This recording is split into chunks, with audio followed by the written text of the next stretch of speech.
Surat railway સ્ટેશનની બહાર ફરી એકવાર માથાભારે ફેરિયાઓનો આતંક સામે આવ્યો છે, જેમાં ધંધાકીય દાવતમાં પિતા પુત્રને મળીને એક અન્ય વિક્રેતા પર સળિયા અને લાકડી વડે જીવલેણ હુમલો કરતા સમગ્ર વિસ્તારમાં અફડાતફડીનો માહોલ મચવા પામ્યો હતો.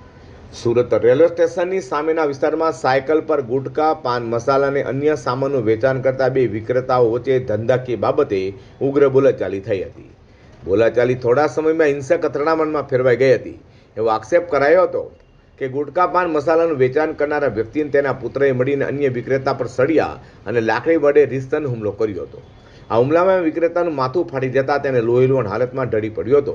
તો જાહેર સ્થળે બનેલી આ ઘટનાને કારણે મુસાફરો અને આસપાસના લોકોમાં ભારે અફડાતફડીનો માહોલ સર્જાયો હતો.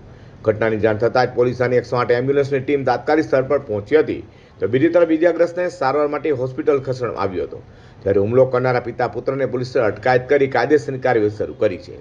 ઘટના લઈને સ્થાનિકોમાં ધંધાની આડમાં નશીલા પદાર્થોના વેચાણ અને નશાખોરી અંગે પણ ચર્ચા ઉઠી રહી છે. જો કે પોલીસ સમગ્ર મામલે તપાસ કરી રહી છે.